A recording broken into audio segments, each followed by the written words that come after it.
ہم یہ جانتے ہیں کہ لالچ یا گریڈ جو ہوتی ہے یہ ایک بہت بری چیز ہوتی ہے. کہتے ہیں کہ لالچ بری بلا ہے. مگر ہم یہ بھی جانتے ہیں کہ اللہ تعالیٰ نے مال کمانے پر یا اس کے اچھے اصراف پر، اچھا پہننے پر، اچھا کھانے پر کوئی قدغن نہیں لگائی. تو وہ ایسی کون سی حد ہے جس کو ہم پار کریں تو خدا کی نظر میں لالچی کہلائیں گے؟ اور اس کے ساتھ یہ بھی بتائیے گا کہ ہم ایسی کیا تدابیر اختیار کر سکتے ہیں کہ اس بری بلا سے بچا جائے؟ انسان کے اندر جو چیزیں اللہ تعالیٰ نے بدیہت کی ہیں ان میں ہر چیز کو آگے بڑھ کر زیادہ پانے کا داعیہ رکھا ہے. یہ زیادہ پانا اسی کو استکثار سے قرآن میں تعبیر کیا گیا ہے. زیادہ پانے کی جد و جہد انسان مال کے معاملے میں بھی کرتا ہے، علم کے معاملے میں بھی کرتا ہے. اگر اس کے اندر ایک حوصلہ مند شخصیت ہو تو بعض اوقات اقتدار کو پانے کے لیے بھی کرتا ہے. تو یہ چیز اپنی ذات میں کوئی قابل مذمت چیز نہیں ہے. اسی کا ایک پہلو وہ ہے کہ جس میں لوگوں کو یہ ترغیب دی گئی ہے کہ جنت کو پانے کے لیے بھی وہ کم پر اکتفا نہ کریں بلکہ اعلیٰ سے اعلیٰ مرتبے تک پہنچنے کی جدوجہد کریں. خود قرآن مجید نے اس کے لیے جو لفظ استعمال کیا ہے وہ تنافس ہے. یعنی ایک دوڑ میں آپ ایک دوسرے سے آگے بڑھتے ہیں تو عربی زبان میں اس کو مسابقت یا تنافس ہی سے تعبیر کیا جاتا ہے.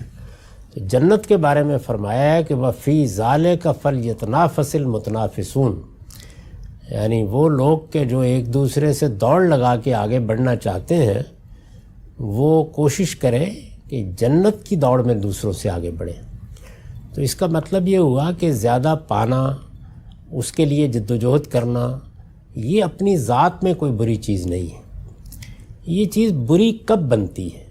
یہ اس وقت بری بنتی ہے جس وقت انسان کو جن اخلاقی اقدار کے ساتھ پیدا کیا گیا ہے ان کا لحاظ کیے بغیر وہ آگے بڑھنے کی جد و جہد کرتا ہے. تو پھر اس کے بعد یہ لالچ یا حرص یا اس نوعیت کے بعد برے الفاظ سے تعبیر کی جاتی ہے.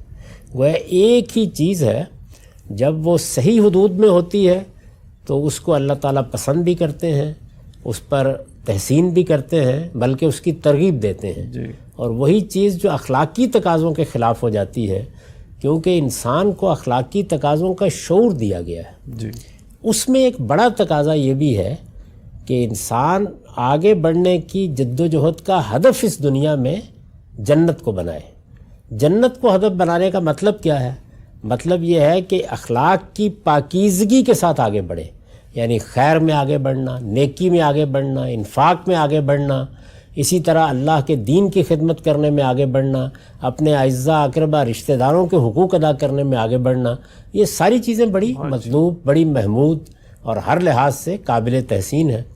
لیکن اگر انسان دوسروں سے مال چھیننے میں آگے بڑھ رہا ہو، ان کی ٹانگیں کھینچنے میں آگے بڑھ رہا ہو، ان کو نقصان پہنچانے میں آگے بڑھ رہا ہو، یا یہ کہ جو کچھ اس کو مل گیا ہے اس پر شکر گزار ہو کے آگے بڑھنے کی بجائے ناشکری کے ساتھ آگے بڑھ رہا ہو، تو ایک ہی عمل جو اپنی ذات میں کوئی برا عمل نہیں تھا وہ پھر قابل مذمت ہو جاتا ہے. تو اس کو بیان کیا ہے دوسری جگہ، یعنی ایک جگہ یہ ترغیب دی ہے کہ آگے بڑھو، اور دوسری جگہ یہ کہا ہے کہ الحاکم التکاثر، ایک دوسرے سے آگے بڑھنے کی جد و جہد نے تمہیں ہلاک کر ڈالا.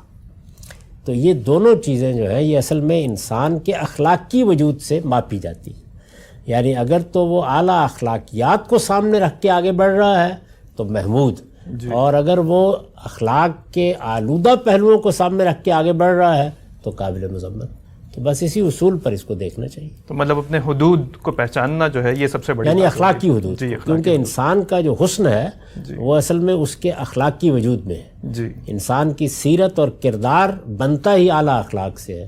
تو اعلیٰ اخلاق اگر پیش نظر ہے تو ہر چیز جس میں آپ آگے بڑھ رہے ہیں وہ اصل میں اللہ کا فضل تلاش کرنا ہے، وہ خیر کو تلاش کرنا ہے. اس کی قرآن نے ترغیب دی ہے. تو نہ دولت کوئی بری چیز ہے، نہ علم کوئی بری چیز ہے، نہ اقتدار کوئی بری چیز ہے، بڑھیے لیکن اخلاقی حدود کی سچی پاسداری کے ساتھ آگے بڑھیے. جی بہت شکریہ سر.